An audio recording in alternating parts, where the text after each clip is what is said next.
Je veux, Seigneur, te dire oui. Je veux, Seigneur, te dire oui. Je veux, Seigneur, te dire oui. Amen. Et je veux, Seigneur. Je veux, Seigneur, te dire oui. Je veux, Seigneur, te dire oui. Je veux, Seigneur, te dire oui. Amen. Je veux, Seigneur, te dire oui. Je veux, Seigneur, te dire oui. Je veux, Seigneur, te dire oui. Amen. Je veux, Seigneur. Je veux, Seigneur, te dire oui. Je veux, Seigneur, te dire oui. Je veux, Seigneur, te dire oui. Amen. Je suis pressé, persécuté à genoux, attaqué certains jours. Mais en Dieu, je suis vainqueur, car sa promesse durera toujours. Sa joie deviendra ma force. Si la tristesse m'assaille la nuit, sa joie viendra le matin. J'abandonne mes tristesses, j'abandonne mes peurs, je les laisse tomber pour la joie du Seigneur. J'abandonne mes souffrances, j'abandonne mes peines, je les laisse tomber pour la joie du Seigneur.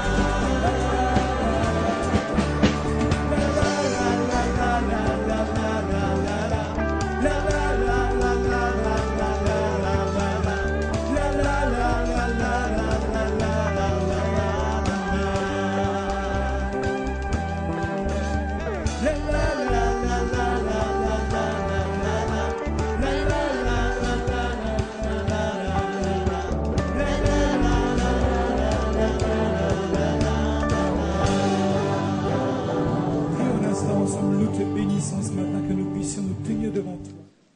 Nous te remercions pour ton amour et ta grâce. Et ce matin en particulier, je veux, oui, penser à ces papas, ces mamans qui, comme Georgette, ont à charge un enfant qui est handicapé, duquel il faut s'occuper. Nous aimerions ce matin penser à eux et te demander de les bénir, de leur faire du bien, de bénir également ces enfants qui sont atteints dans leur santé. Nous savons que tu es celui qui guérit. Seigneur, j'ai vu le paralytique marcher. J'ai vu le paralytique se lever. J'ai vu le boiteux marcher. Je t'ai vu agir de temps et temps de manière différente, que je ne peux que te dire merci de tout cœur. Que ton nom soit béni, que ton nom soit glorifié, dès maintenant et à jamais. Amen. Amen. Que le nom du Seigneur soit béni. Oui, alors, on me dit juste, s'il y avait 2 personnes qui n'ont pas de place pour aller à Endingen, mon frère Christophe se propose de vous emmener. Pardon? D'accord. S'il y a 2 personnes qui veulent y aller, les places sont déjà payées. Merci Christophe. Ah ben, ça me permettra d'y aller gratuitement, merci. Non, c'est pour quelqu'un d'autre. Donc, n'hésitez pas, vous pouvez y aller. Nous avons mardi soir traité le thème ensemble, comment influencer le cours des événements. Et j'ai ces derniers temps à cœur de revenir sur des fondamentaux, comment influencer le cours des événements. Il est important que nous comprenions comment, nous pouvons, par les moyens que Dieu nous a donnés, non pas subir les événements, mais influencer et infléchir le cours des événements. Ce matin, le Seigneur m'a mis un autre fondament, un des autres fondamentaux à cœur, c'est l'efficacité du sang de Jésus. Et j'aimerais vraiment revenir là-dessus. Et je vais redire ce que la parole de Dieu dit, de manière à ce que votre foi soit fortifiée et que vous soyez ferme et que vous ayez de l'assurance dans votre marche. Le sang de Jésus est efficace. Dis-le à ton voisin. Le sang de Jésus est efficace.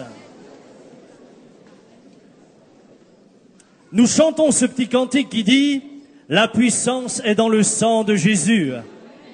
La puissance est dans le sang de Jésus. La puissance est dans le sang de Jésus. La puissance est dans le sang de Jésus-Christ. La puissance est dans le sang de Jésus. » Nul ne peut définir quelle sorte de sang coulait dans les veines de Jésus. Nous savons que lorsqu'un enfant vient au monde, sans être un spécialiste, mais avec les quelques informations que j'ai, eh bien finalement, son sang, entre guillemets, est un mélange.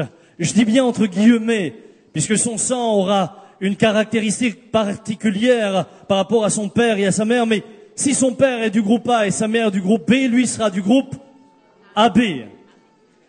Il aura donc, eh bien, un sang qui lui sera particulier, mais à quelque part, qui est la résultante de son père et de sa mère.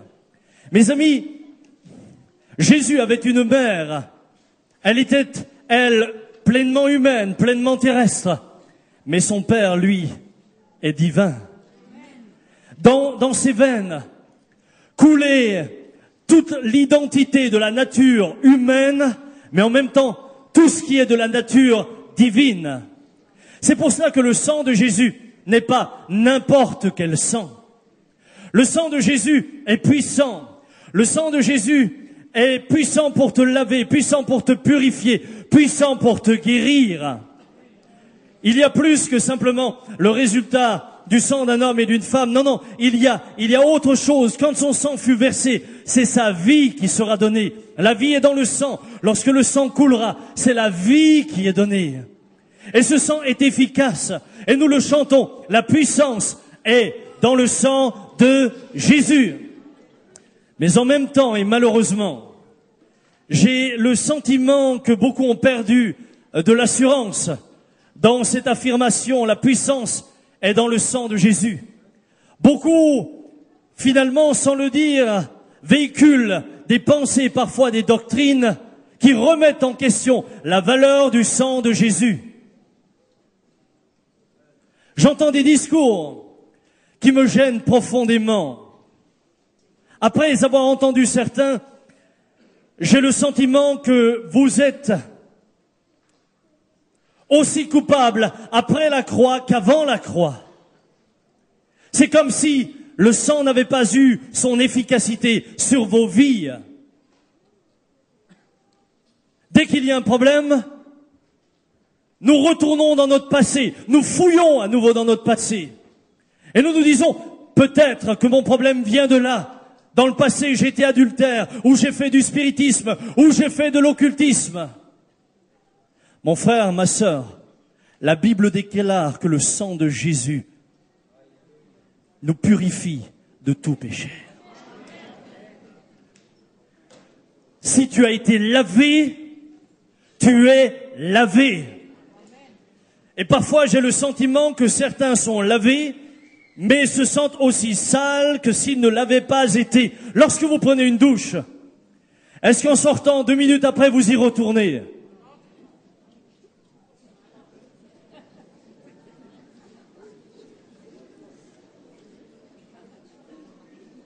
Vous avez la certitude d'être lavé, ou bien?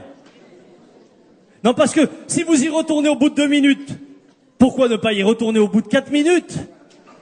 Et puis pourquoi finalement pas passer sa vie dans la douche?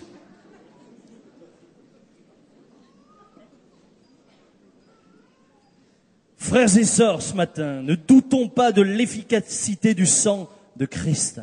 L'Écriture dit, la foi vient de ce que l'on entend, et ce que l'on entend vient de la parole de Christ. La foi vient de ce que l'on entend, et ce que l'on entend vient de la parole de Christ. Ce matin, je voudrais tout à nouveau proclamer ce que dit la parole. C'est la parole qui retourne à lui, en faisant l'effet pour laquelle elle est appelée. C'est la parole que je voudrais vous laisser ce matin. Ce n'est pas les idées des uns ou des autres, c'est la parole que je veux proclamer. Frères et sœurs, ce qui est important, c'est que vous croyez la parole. C'est la parole qui rend votre foi solide. C'est la parole qui vous donne de l'assurance. C'est ce que la parole déclare, qui vous rendra fort au jour de la bataille. Mon premier point, vous et moi, nous avons été rachetés par le sang de Christ. Chacun de vous, et moi y compris, nous étions esclaves du péché. Satan, maître impitoyable, dominait sur nos vies. Et nous étions, dit l'Écriture, incapables de changer par nous-mêmes. Incapables. D'ailleurs, Ésaïe emploie une image très forte. Il dira, un Éthiopien peut-il changer sa peau? Et un léopard ses taches. De même, pourriez-vous faire le bien, vous qui êtes accoutumés à faire le mal? Je ne peux changer. Tu ne peux changer. Aucun d'entre nous ne peut changer. Et nous savons que dans l'état où nous étions, aucun de nous pouvait entrer dans la présence de Dieu. Jésus donnera une parabole à cet effet-là, celle des noces. Noces auxquelles, se présentera un homme qui, lui, n'a pas été lavé. Il est dit, le roi, dans Matthieu 22, entra pour voir ceux qui étaient à table, et il aperçut là un homme qui n'avait pas revêtu un habit de noces. Il lui dit, mon ami, comment es-tu entré ici sans avoir un habit de noces? Cet homme eut la bouche fermée. Alors le roi dit au serviteur, liez-lui les pieds et les mains, et jetez-le dehors dans les ténèbres, où il y aura des pleurs et des grincements de dents, car il y a beaucoup d'appelés, mais peu d'élus. Et ce matin, pendant simplement 2 minutes, j'aimerais m'adresser aux personnes ici présentes ou sur le net qui regardent pour la première fois ou qui sont là pour la 3e fois ou pour la 4e fois. Peu importe. J'aimerais vous dire ce matin, sans l'œuvre de Christ à la croix, vous ne pouvez entrer dans la présence de Dieu. C'est impossible. Toutes vos œuvres, quelles qu'elles soient, ne pourront vous purifier de vos péchés, parce que votre péché tient à votre nature autant que les taches à la peau du léopard. Il ne peut s'en séparer. C'est pourquoi nous avons besoin de venir à Jésus, car seul le sang de Christ nous purifie de tout péché, dit l'Écriture. De tout péché. Mais sans le sang de Christ, vous ne pouvez être purifiés. Vous vous condamnez donc vous-même à être en dehors de la présence de Dieu. Ce matin, s'il y avait un seul homme, une seule femme, qui n'a pas encore reçu le Christ comme son sauveur, qui n'a pas encore reconnu qu'il est pécheur, qu'il avait donc besoin, de ce sacrifice parfait pour la purification de son péché, c'est le moment de dire au fond de vous-même, je veux changer de vie. Je veux changer de vie. Je le veux et je le désire maintenant. Il n'y a pas d'autre alternative. La vérité est toujours, par définition, étroite. Je ne peux pas vous prêcher autre chose. Je ne peux pas vous dire autre chose. Je ne peux pas vous dire, faites de bonnes œuvres et ça ira mieux. Soyez religieux et ça ira mieux. Donnez beaucoup d'argent et ça ira mieux. Tout cela ne sert à rien, car le seul remède au péché, c'est le sang de Jésus. Il n'y en a pas d'autre. Fermons nos yeux un instant, prions. Et si ce matin, il y avait une seule personne dans ce lieu ou sur le net, j'aimerais vous demander de prier avec moi. C'est peut-être le moment de lui dire, je veux moi aussi entrer dans ta présence. Je ne veux pas un jour arriver et que tu me dises, comment es-tu entré ici? Où est ton habit de noces? Où est ton vêtement blanc? Je ne veux pas un jour être jeté au dehors. Je veux ce matin avoir l'assurance que tu me sauves. Père, tu es là dans ce lieu. Et tu es là également là où se trouvent nos internautes. Je te prie maintenant de les toucher. Je te prie de les visiter. Je te prie de leur faire du bien. Nous croyons que ton sang purifie. Nous croyons, Seigneur, qu'à la croix, tu as donné ta vie. Et lorsque ce sang fut répandu, c'est ta vie qui fut répandue pour tous ceux qui, dans les siècles à venir, reconnaissant qu'ils sont pécheurs, reçoivent au travers de l'œuvre de la croix le pardon de leurs péchés. Ce matin dans ce lieu, ma prière est s'il y avait une seule personne, sauve-la Seigneur. Sauve-le. Sauve-les. C'est ma prière et je te prie du fond du cœur et je te remercie parce que je crois que tu agis ce matin. Sois béni et sois glorifié. Amen. Amen. Jésus, dit l'Écriture, est venu sur terre pour nous racheter de notre péché. Racheter. Écoutez ce qu'il est dit. En lui, nous avons la rédemption. La rédemption, c'est l'action du rachat. Par son sang, la rémission des péchés, selon la richesse de sa grâce. Dans le livre du Lévitique, au chapitre 25, vous lirez les versets 47 à 55, il est question du rachat. Il y avait là parfois des hommes, des femmes, qui, trop pauvres, ne pouvaient pas subsister. Alors ils se vendaient à un maître qui, lui, les utilisait comme des esclaves. Mais l'Écriture dit que si un parent avait les moyens de les racheter, il pouvait le faire. Il pouvait donc, contre une somme d'argent, racheter celui qui, de sa famille, était devenu l'esclave d'un autre. Il pouvait verser ce qu'il fallait pour que ce dernier recouvre sa liberté. Mon frère, ma sœur, nous avons tous un jour été vendus. Le premier Adam et Ève, sa femme, agir de manière à ce que tous nous retrouvions vendus au péché. Par leur propre péché, ils ont livré l'humanité entière en esclavage. Il fallut donc que quelqu'un vienne pour nous racheter. La Bible dit que Jésus est venu pour nous racheter, mais pas à prix d'argent, non pas à prix d'or, mais au prix de sa vie. C'est son sang versé qui me permet aujourd'hui de dire, je suis libre, je ne suis plus esclave. Dis à ton voisin, tu n'es plus un esclave. Si tu as reçu Jésus, tu n'es plus un esclave. Qui le croit ce matin? Lève voir ta main, bien haut, bien haut. Moi, je veux voir vos mains bien haut. Ok. Maintenant, dis à ton voisin, alors arrête de te comporter comme un esclave.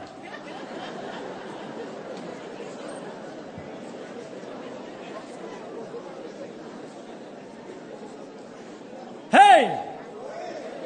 Arrête de te comporter comme un esclave. Si t'es plus un esclave, Jésus t'a affranchi. Ça, c'est une certitude. Il t'a racheté, dit l'Écriture.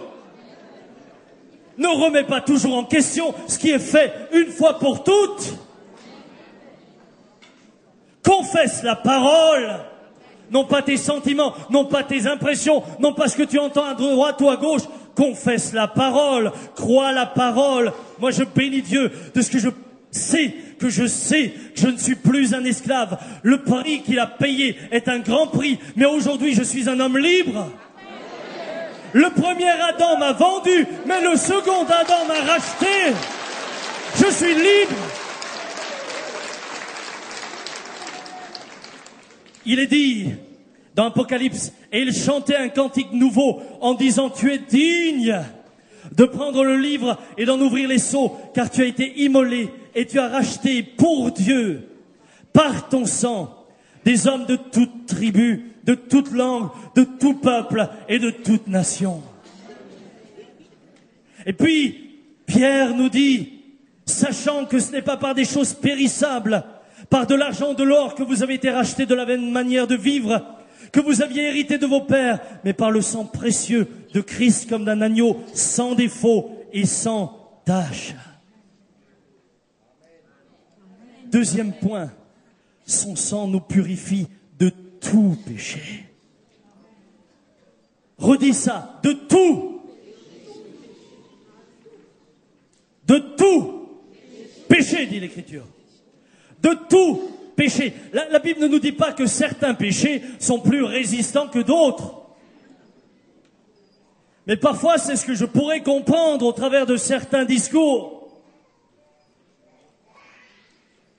On a le sentiment qu'il faut parfois rajouter quelque chose à l'œuvre de la croix. Tous nos péchés. Rappelez-vous, dans l'ancienne alliance, pour l'expiation des péchés, il fallait chaque fois offrir un animal en holocauste. On sacrifiait un agneau. Tiens, Christophe, viens voir. Quel bel agneau.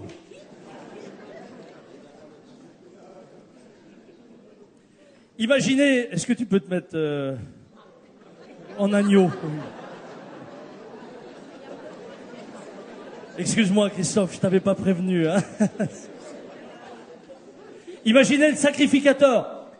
Je viens avec mon agneau, c'est mon agneau. Je l'apporte au sacrificateur. Et là, devant moi, le sacrificateur tue l'agneau.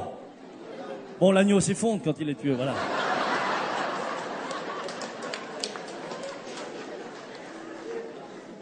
À ce moment-là, frère, sœur, écoute, à ce moment-là, je prends conscience que mon péché a coûté une vie. Mon péché a coûté une vie. Il y a sur la terre une vie en moins à cause de mon péché. Pensez-vous qu'en sortant du temple, je puisse avoir un doute en me disant, peut-être qu'il était trop petit celui-là. Il en faudrait un plus gros. Parce que le péché que j'ai fait, il est quand même assez gros. Je vais en appeler un plus gros. Et là, j'appelle personne. Et je recommence, et je resacrifie. C'est inimaginable. Celui qui avait sacrifié l'agneau savait, quelqu'un a donné sa vie pour mon péché. Il n'allait pas recommencer. Pourtant, je vois des chrétiens, frères. Je vois des chrétiens, mes sœurs. Merci, cher agneau.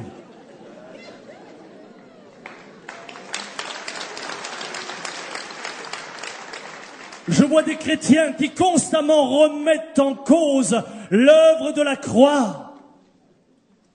C'est comme si Jésus n'avait jamais été sacrifié. Ils viennent, ils se repentent, mais immédiatement retournent dans le passé. Dès que ça va pas, oui frère, mais vous comprenez, chez moi c'est pas la même chose. Nous on faisait de l'occultisme, nous on faisait du spiritisme. Et tu crois que le sang de Jésus n'est pas capable d'effacer ça? Tu crois que le spiritisme, l'occultisme, la magie, la sorcellerie, eh bien, sont plus résistants au sang de Jésus qu'un adultère, que l'orgueil, que le mensonge? Mais c'est se tromper soi-même. Le sang de Jésus est puissant pour nous libérer de tout péché. Si tes péchés étaient rouges comme le cramoisi, dit l'Écriture, ils deviendront blancs comme la neige. Voilà un pécheur.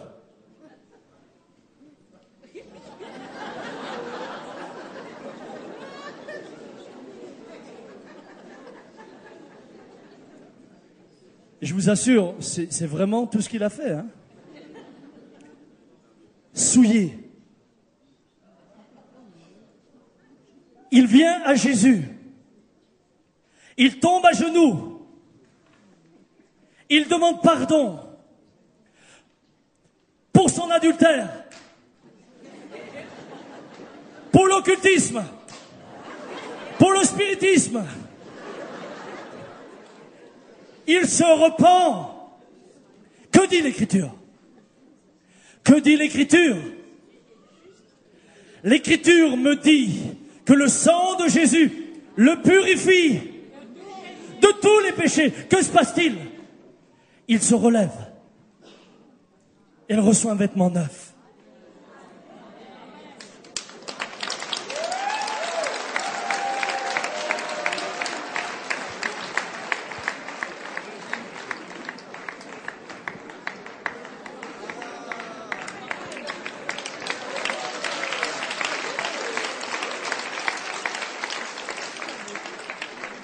Hey!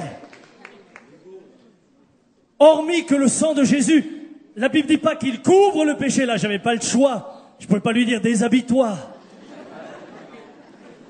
La Bible dit que le sang de Jésus, le sang des animaux, couvrait le péché. Mais le péché demeurait. Il le couvrait seulement. La Bible dit que le sang de Jésus nous lave, nous purifie. Ils ne sont plus ni en dessous, ni au-dessus. I have fire. Ni en dessous, ni au-dessus. Est-ce que tu comprends ça? Alors pourquoi vas-tu régulièrement retourner en arrière? Comme si, oui, mes frères, vous savez, dans le passé, et puis alors on remonte. Vous savez, dans le passé, et on passe sa vie à chercher dans le passé. Oui, mais à la 10e génération, on m'a dit, qu'il y avait une sorcière. Et on vit tourmenté pour quelque chose qui n'existe plus devant Dieu. Qui n'existe plus devant Dieu. Tu es pur, tu es lavé, tu es purifié.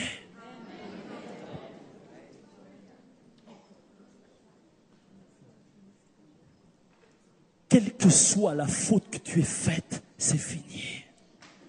C'est terminé. Ni le diable, ni personne n'a le droit de te le rappeler. Ni ta femme, ni ton mari n'ont le droit de le rappeler. Parce que tu as été lavé. Oui, mais souviens-toi dans ta jeunesse que tu avais fait, si tu avais... De quel droit? Si le sang de l'agneau m'a purifié de tout péché, de quel droit toi tu m'accuses? Mon frère, ma sœur, ce matin, tu es venu à Jésus, tu t'es repenti, tu es un homme, une femme, nouveau, nouvelle. Tu peux rester là, pas trop loin. Tu as été purifié. L'Épître aux Hébreux dit, il est entré une fois pour toutes dans le lieu très saint, non avec le sang des boucs et des veaux, mais avec son propre sang, ayant obtenu une rédemption éternelle, car c'est le sang des taureaux et des boucs et la cendre d'une vache répandue sur ceux qui sont souillés sanctifie et procure la pureté de la chair. Combien plus le sang de Christ, qui par un esprit éternel s'est offert lui-même sans tache à Dieu, purifiera-t-il votre conscience des œuvres mortes, afin que vous serviez le Dieu vivant? Il est entré une fois pour... Qu'a-t-il dit à la croix? Tout est accompli. Tout est accompli. Frères, nous n'avons pas besoin encore de rajouter toutes sortes de pratiques qui viendraient nous purifier plus encore ou nous libérer plus encore. Plus tu doutes de l'œuvre de la croix, plus tu es lié. Parce que plus tu doutes, plus tu laisses de droit à l'adversaire de ton âme. Et c'est ce qu'il veut. Il viendra toujours remettre en question la parole de Dieu. Il est venu chez Adam, il est venu chez Ève, et il dira, Dieu a-t-il réellement dit? Et ce matin, il viendra chez toi, et il te dira, mais est-ce que tu es réellement sûr que le sang de Jésus suffise? Est-ce que tu ne penses pas qu'il faudra encore faire ceci ou faire cela? Moi, je déclare ce matin, sur la base de la parole, le sang de Jésus est parfait pour te libérer. Mais que se passe-t-il, frère, quand nous avons péché? Jacques dit, confessez donc vos péchés les uns aux autres et priez les uns pour les autres, afin d'être guéris. Il se peut que dans la marche, oui, nous trébuchions. Il se peut que de manière involontaire, nous ayons péché. Parfois même momentanément, volontairement. Mais la Bible nous dit, si nous nous reprenons, si nous nous repentons, il est fidèle et juste pour nous pardonner, pour nous guérir et pour nous relever. Et il est là ce matin. Mon frère, qu'en est-il face à Satan? Parce que je vois énormément de gens qui ont beaucoup de problèmes par rapport à cela. Et Satan, frère, tu comprends, avec tout ce que j'ai fait, le diable a un droit sur moi. Je vais te lire ce que la Bible dit ce matin. Moi, j'ai envie simplement de te dire ce que la Bible dit. Dans Colossiens, chapitre 2, il est dit, et c'est par lui que vous avez tout reçu pleinement. Lui qui domine toute autorité et tout pouvoir spirituel. Dans l'union avec lui, vous avez été circoncis, non pas de la circoncision faite par les hommes, mais de la circoncision qui vient du Christ et qui nous délivre de notre être pécheur. En effet, quand vous avez été baptisés, vous avez été mis au tombeau avec le Christ et vous êtes aussi ressuscités avec lui. Parce que vous avez cru en la puissance de Dieu qui l'a ramené d'entre les morts. Autrefois, vous étiez spirituellement morts à cause de vos fautes. Écoutez bien, à cause de vos fautes. Et parce que vous étiez des incirconcis, des païens. Mais maintenant, Dieu vous a fait revivre avec le Christ. Il nous a pardonné toutes nos fautes. Peux-tu répéter ça? Il m'a pardonné toutes mes fautes. Redis-le encore. Il m'a pardonné toutes mes fautes. Et tu le rediras aussi longtemps qu'il le faudra jusqu'à ce que tu le crois. Écoute bien maintenant. Il a annulé le document qui nous accusait et qui nous était contraire par ses dispositions. Il l'a supprimé en le clouant à la croix. C'est ainsi que Dieu a désarmé les autorités et pouvoirs spirituels. Il les a donnés publiquement en spectacle, en les emmenant comme prisonniers dans le cortège triomphal de son Fils. L'acte dont les ordonnances nous condamnaient, dit l'Écriture, il l'a détruit en le clouant à la croix. Le diable avait une liste d'accusations contre toi. Cette liste, il l'utilisait pour constamment te culpabiliser, t'accuser, te ramener dans tes vieilles craintes, te ramener sous l'oppression. Et je vous assure, quand vous vous laissez faire, vous retombez dans l'oppression. Et je vous promets, lorsque vous laissez au diable le droit de remettre en question l'œuvre de Christ, vous retournez sous l'oppression. Mais la Bible dit, et Jésus dit, que cet acte dont les ordonnances te condamnaient, il a été détruit. Le diable est désarmé à ton égard. Désarmé. Vous savez que c'est plus facile de combattre quelqu'un de désarmé que quelqu'un d'armé? C'est plus facile de résister à quelqu'un de désarmé qu'à quelqu'un d'armé. Tu es libre. Il l'a désarmé. Si ce que je vous prêche n'est pas vrai, faites-moi la démonstration biblique du contraire. Il l'a désarmé. Nulle part dans le livre des Actes, nulle part dans le Nouveau Testament, vous verrez que c'est remis en question. Nulle part. Nulle part. Il l'a désarmé. Mon frère, Satan est dépouillé. Pourquoi te laisses-tu encore prendre au piège? Pourquoi veux-tu refaire le listing de tout ton passé? Pourquoi veux-tu rechercher encore une fois tout ce qui a été pardonné? Bien sûr, dans la mesure où tu t'es repenti. Mais il y a également tout ce que moi je ne peux pas savoir. Mon grand-père, mon arrière-grand-père, et plus loin, ils ont peut-être fait des trucs, moi je ne sais pas. Je ne sais pas ce qu'ils ont fait. Mais quoi qu'ils aient fait, le sang de Jésus me purifie. Et je suis libre. À cause de son sang. À cause de son sang. C'est pour cela que le diable va toujours remettre en question le sang de Jésus. C'est Reinhard Bonnke qui racontait la conversion d'un homme qu'il avait eu dans une évangélisation, un vieil homme qui était venu vers lui, qui avait déjà dans les 80-82 ans.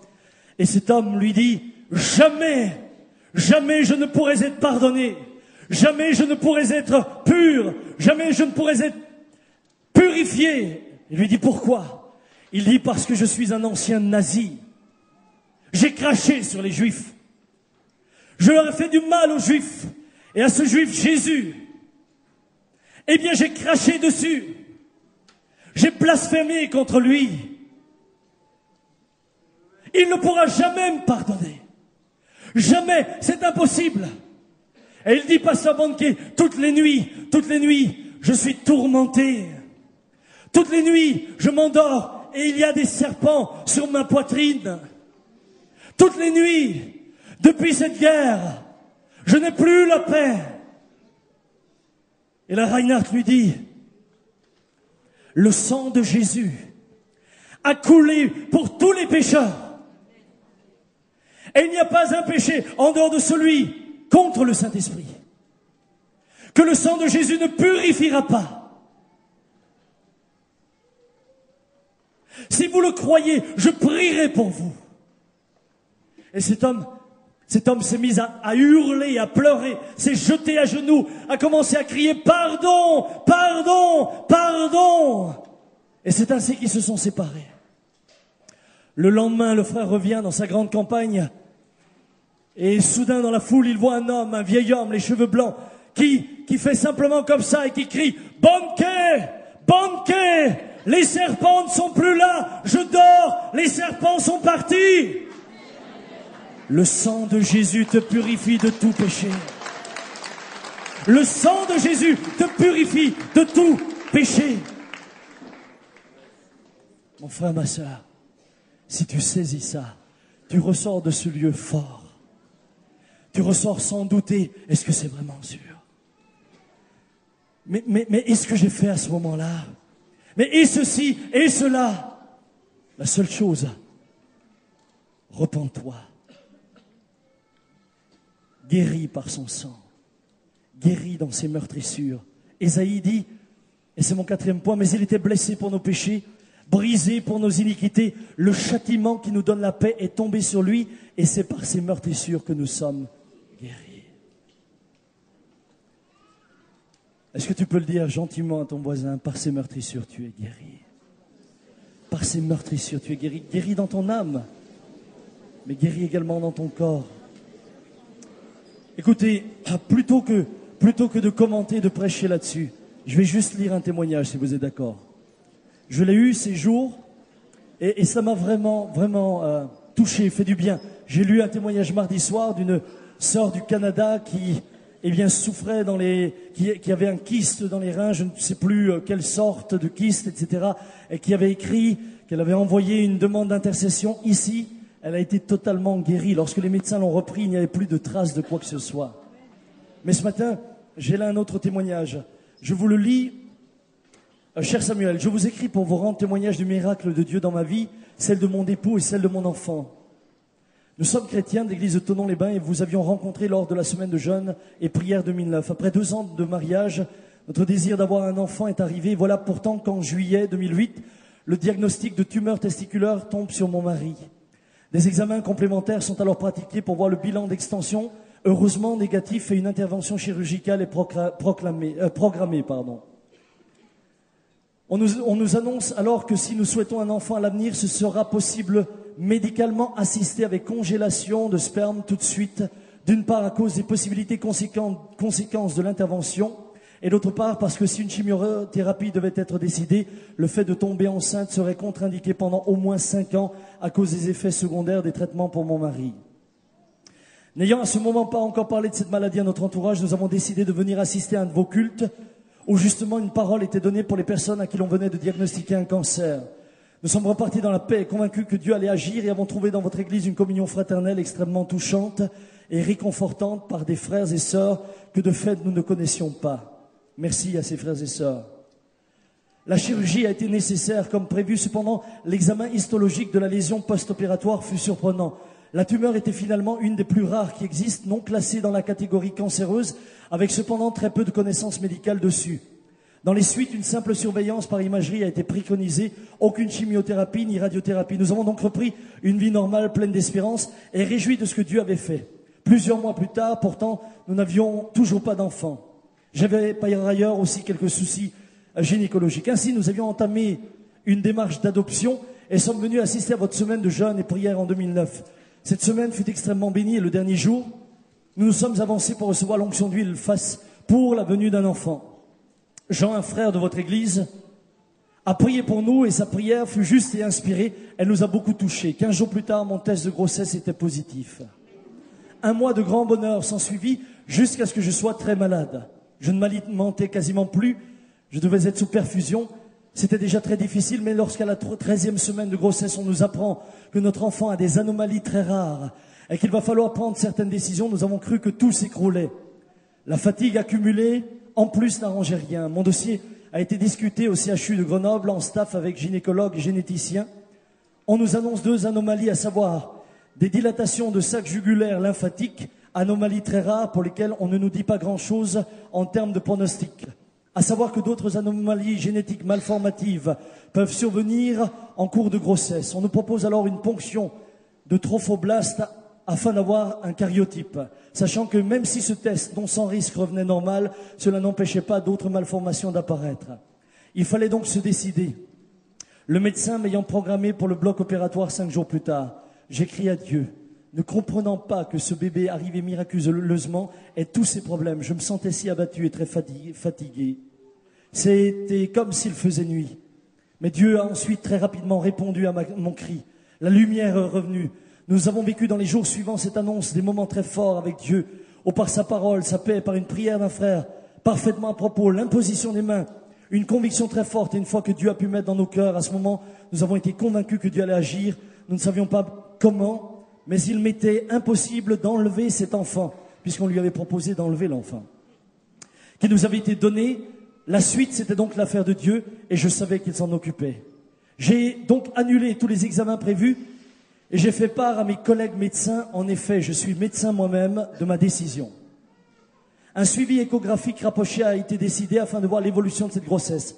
10 jours après, j'ai revu ma gynécologue pour une échographie, et après lui avoir fait part de notre décision de garder cet enfant, elle en prend note, me fait l'examen, et gloire à Dieu, tout avait disparu, tout était parfait. Tout est resté parfait jusqu'à la fin de la grossesse, qui est d'ailleurs allée jusqu'à son terme exact, alors qu'on m'annonçait aussi de fortes chances d'accouchement prématuré. Personne n'explique tout cela. Et je suis bien placé pour voir et comprendre le miracle qui s'est produit. J'ai vu les échographies, j'ai vu les malformations, j'ai les échographies avant et après, avec et sans malformation. Notre petite Héloïse est en parfaite santé, elle a maintenant 7 mois et fait tout notre bonheur. Nous aurions cependant souhaité, si vous êtes d'accord, et de par tout l'historique, qu'elle soit présentée dans votre église, et nous aurons la joie de présenter cet enfant le 1er août à venir. Les parents viennent de là où ils sont pour le présenter au Seigneur. Par ces meurtrissures, nous sommes guéris.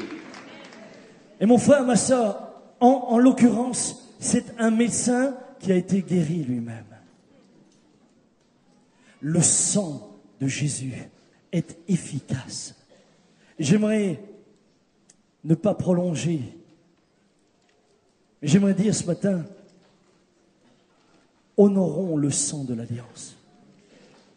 Honorons le sang de l'Alliance. Notre rachat a coûté un grand prix. Honorons ce grand prix. Honorons l'œuvre de Christ. Pourquoi? Écoutez ce qu'il est dit dans l'Épître aux Hébreux. Car, est-ce que vous me suivez toujours? Si ton voisin dort, réveille-le tout de suite. Hein?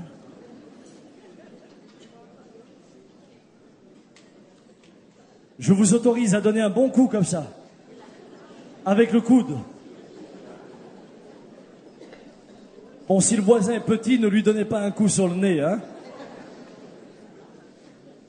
Car, si nous continuons volontairement à pécher, après avoir appris à connaître la vérité, il n'y a plus de sacrifice qui puisse enlever les péchés.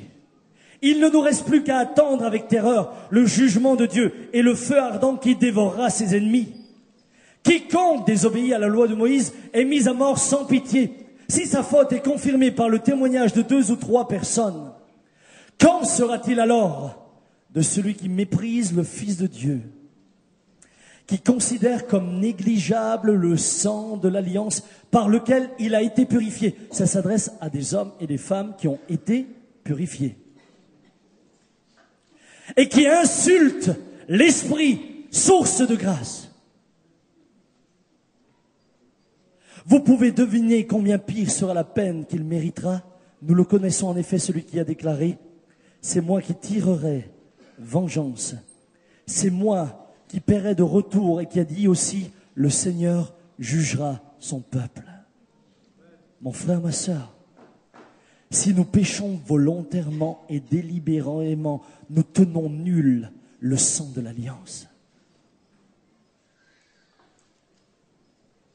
Celui qui pêche volontairement et qui persévère dans son péché est en train d'insulter l'esprit de la grâce.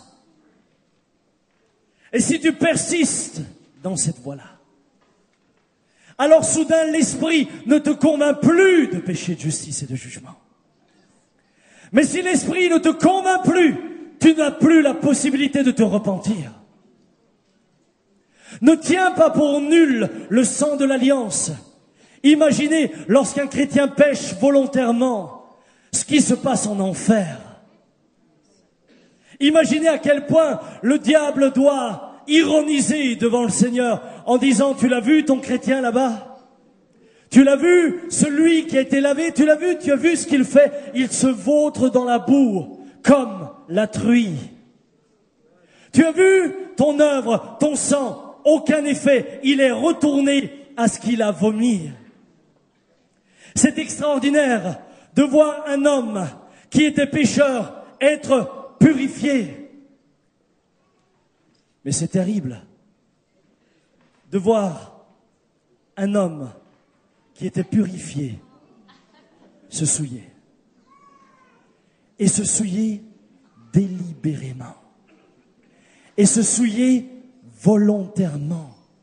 Là, je ne suis pas en train de vous parler de ces péchés qui peuvent nous arriver, mais de ce péché dans lequel je persévère. Cette pornographie que j'entretiens tout en venant à l'église. Cet adultère que j'entretiens tout en venant à l'église. T'as beau chanter, t'as beau prier. Tu es en train de blasphémer. Tu es en train de tenir nul le sang de l'alliance. Tu es en train d'insulter l'esprit de la grâce. Et c'est ce qui vous explique alors qu'on se retrouve avec des hommes, des chrétiens, qui ont des problèmes d'ordre démoniaque et des problèmes de possession. Des chrétiens qui ont des problèmes démoniaques. Parce qu'ils ont donné plus qu'accès au malin. Ils se sont détournés de la grâce. Mes amis, tant que vous entendez la voix du Seigneur ce matin, tant que vous entendez sa parole et que vous pouvez encore vous repentir, repentez-vous. Mais de grâce, ne continuez pas.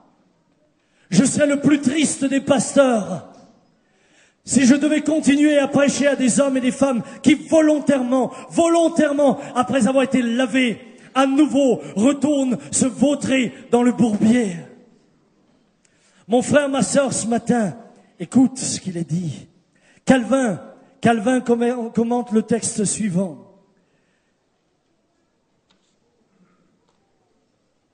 Jésus dit, lorsque l'esprit impur, pardonnez-moi, je reviens un tout petit peu en arrière, lorsque je dis que des hommes, des femmes, même chrétiens, qui avaient été purifiés en des problèmes démoniaques, lorsque l'esprit impur, dans Matthieu 12, est sorti d'un homme, il traverse des lieux arides, cherche du repos et n'en trouve pas. Alors il dit, je retournerai dans ma maison d'où je suis sorti. Et quand il arrive, il la trouve vide, balayée et ornée. Il s'en va et prend avec lui 7 autres esprits plus mauvais que lui. Ils entrent dans la maison, s'y établissent, et la dernière condition de cet homme est pire que la première. Eh bien, je peux vous le dire, au travers du ministère, j'ai vu des hommes et des femmes venir à Christ, se repentir, être purifiés, mener une nouvelle vie, retourner dans leurs péchés, et je les ai vus ensuite être pires que ce qu'ils étaient auparavant. Pire. Pire, pourquoi ? Parce qu'à partir du moment où tu insultes l'esprit de la grâce te quitte. L'esprit de la grâce te quittant, la maison est vide. Ceux qui ont été chassés reviendront. Et voyant la maison vide, s'y installeront. Calvin commentera ce que je viens de lire dans Matthieu en disant, ne pensons pas que pour un combat le diable se tienne vaincu, étant une fois sorti de nous. Il sait et entend toute les ouvertures et adresses par lesquelles il pourra se remettre dedans. Et s'il ne peut y entrer de front et ouvertement, il est assez fin pour s'y fourrer secrètement par-dessous terre ou par quelque fente à côté. Par quoi il faut mettre peine que Christ, ayant son règne en nous, il ferme et étoupe toutes les entrées à l'adversaire. La vie chrétienne est sérieuse. Nous ne jouons pas avec le péché. Et ceux qui sont légers avec le péché, le diable le sait. Et ceux qui persévèrent dans leur péché sont en train de négliger, de mépriser l'œuvre de la croix. L'apôtre Pierre dit, l'apôtre Paul, dit, ne donnez pas accès au malin. Et le terme accès, le terme grec, c'est topos, c'est-à-dire une place géographique. Topos. De là vient topographie. Une place géographique. Ne lui donnez pas accès. Il va dire, rien que par la colère. Si la colère donne accès au diable. Vous savez, souvent on a limité ça comme ça. Ah, si tu te mets en colère, ça donne accès au malin. Comme si c'est que la colère qui donnait accès au malin. Oui, vous croyez que l'adultère ne donne pas accès? Hello? Vous croyez que le mensonge, qui va encore, non pas qu'il y ait une classification, mais si la colère donne accès au malin. Parce que la colère peut laisser place à la haine, à l'amertume, à la rancune. Combien de chrétiens remplis de haine qui deviennent violents, vulgaires dans leurs propos, qui insultent des frères et des sœurs. Et vous croyez que ça reste comme ça? Jésus dit, celui qui dit raca à son frère, en d'autres mots, imbécile, mérite la géhenne. Hey, mon frère, ma sœur, nous ne pouvons pas nous permettre d'avoir une attitude déplacée avec nos frères, nos sœurs.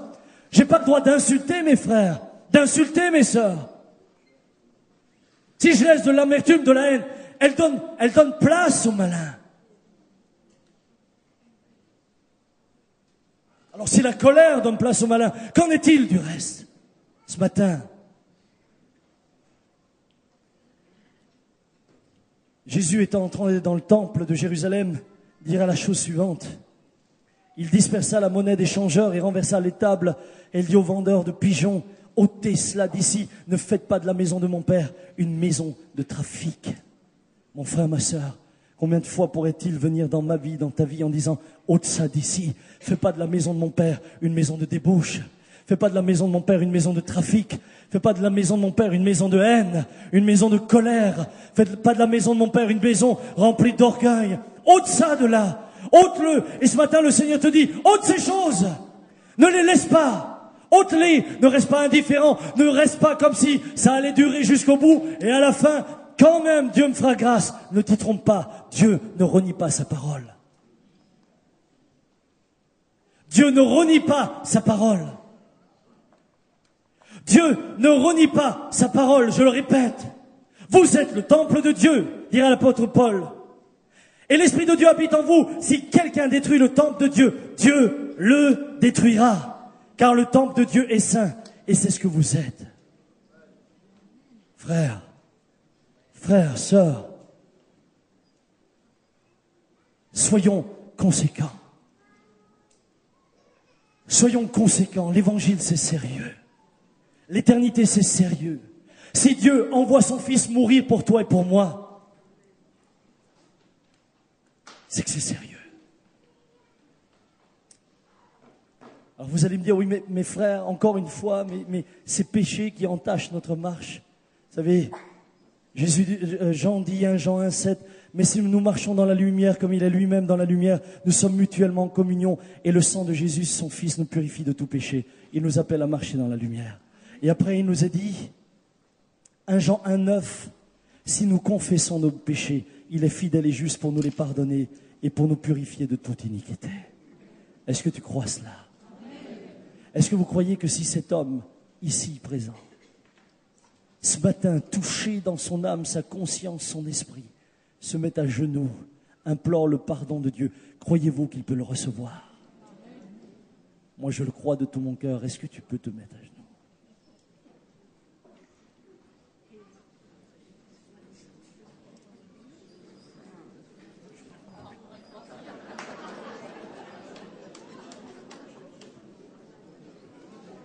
J'avais pas de Karcher sur l'estrade pour le laver, mais j'en ai encore une. Le Seigneur te dit, t'es pardonné. Et qui dit pardonné dit que le diable n'a plus de droit. Vous savez que c'est souvent dans ces moments-là qu'il y a des délivrances. Hey, écoute bien. C'est souvent quand il y a de vraies repentances qu'il y a de vraies délivrances. Et ça se peut qu'à ce moment-là, un chrétien vive une vraie délivrance parce que le diable avait pris place. C'est pas vrai à chaque fois. Moi, je peux pas vous dire pourquoi. Entre deux qui ont fait le même péché, un a un problème démoniaque et l'autre pas. Je sais pas. Mais je sais une chose, c'est que dans les moments de repentance, le Seigneur, d'abord, pardonne.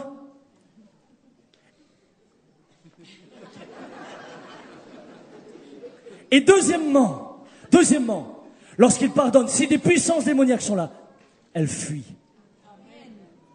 Et la personne est réellement libre. Pourquoi certains vivent-ils des délivrances à répétition, à répétition, à répétition, à répétition, à répétition? Parce qu'à la base, il y a un problème de repentance. Repens-toi d'abord réellement. Réellement. Il ne s'agit pas de penser que la délivrance va te libérer. La délivrance ne libère rien. C'est la repentance qui engendre le pardon des péchés. Et le pardon des péchés désarme le diable, nous l'avons lu. L'acte dont les ordonnances le condamnaient lui, tout en étant chrétien. Le Seigneur l'a détruit et en lui pardonnant, son sang le lave. Et il reçoit un vêtement neuf.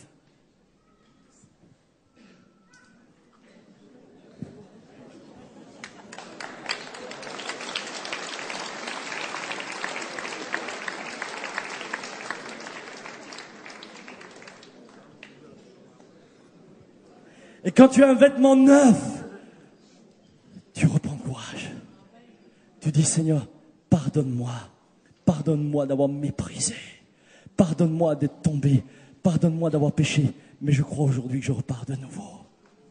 Et quand tu repars de nouveau, tu es rempli de l'esprit. Tu deviens tout chaud. Demandez-lui, il est tout chaud maintenant. Hein, oui, il fait déjà l'expérience, hein. Lavé par le sang de l'agneau. Le sang de Jésus est efficace. Et si tu tombes, repens-toi et il te relèvera. Et il te purifiera de tous tes péchés. Est-ce à dire que parce que la grâce abonde, il faut donc recommencer librement de pécher? Non, c'est justement parce que la grâce abonde, parce que la grâce de Dieu est grande, parce que l'œuvre de Christ est grande, que je ne recommencerai plus. Que je lui dis, Seigneur, je ne recommencerai plus. Tu sais ce que tu reçois à ce moment-là? De l'assurance. De l'assurance. Quand tu pries, tu as de l'assurance. Le diable ne peut plus venir en disant, oh Thibaut, tu te souviens? Tu peux lui dire, je suis lavé. Quand tu prêches avec assurance, parce que tu sais, je suis lavé. Regardez l'apôtre Pierre, dans le livre des Actes, chapitre 3, s'adressant aux Juifs, que leur dira-t-il? Il dira, vous avez renié le juste et le saint. On pourrait dire, mais quel culot, et toi, qu'est-ce que tu as fait? Franchement, qu'est-ce qu'il avait fait, lui? Vous et moi, on pourrait dire, mais il est culotté, ce Pierre. T'as vu comme il les traite? Vous avez renié le juste et le saint. Mais toi, Pierre, combien de fois tu l'as renié? 3 fois avant que le coq ne chante? Et maintenant, t'es là, fier comme un coq? Alors dire, vous avez... Moi, je vais vous dire pourquoi il pouvait le faire. Parce que Pierre avait été lavé, il avait été purifié, il savait qu'il était pardonné, que le sang de Jésus l'avait lavé. Et maintenant, il pouvait prêcher avec efficacité. Yes!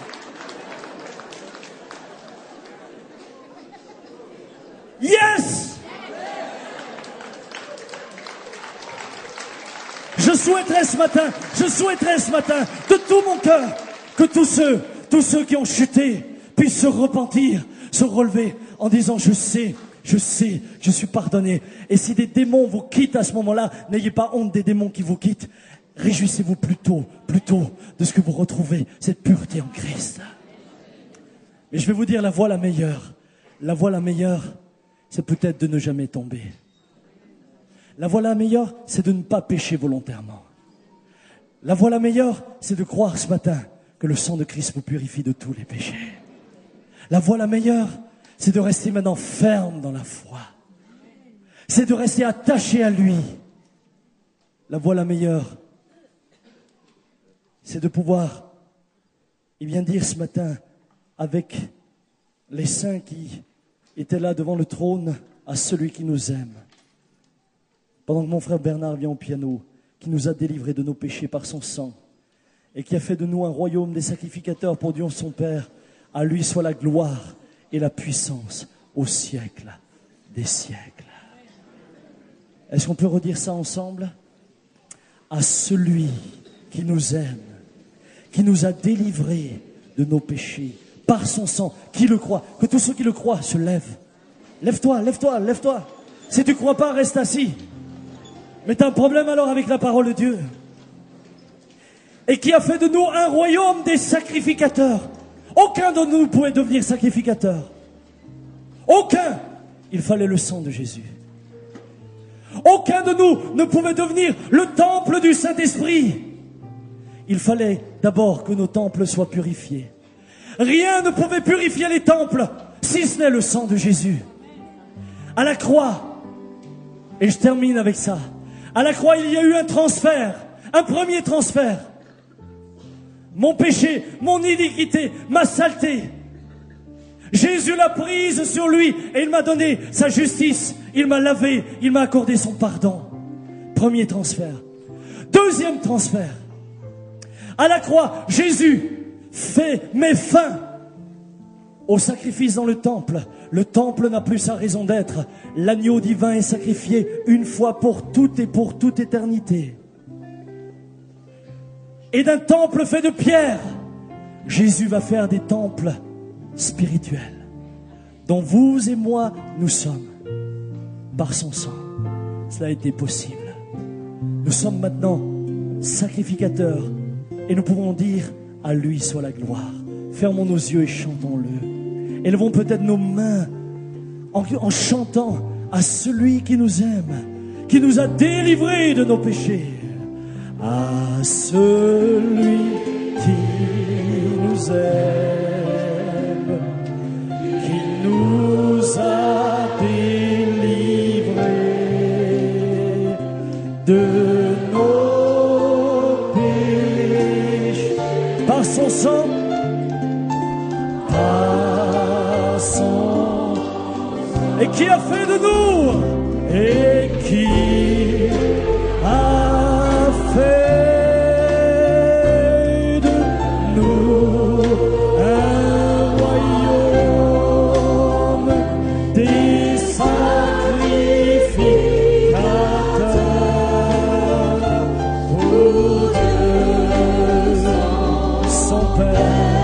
Soit la gloire.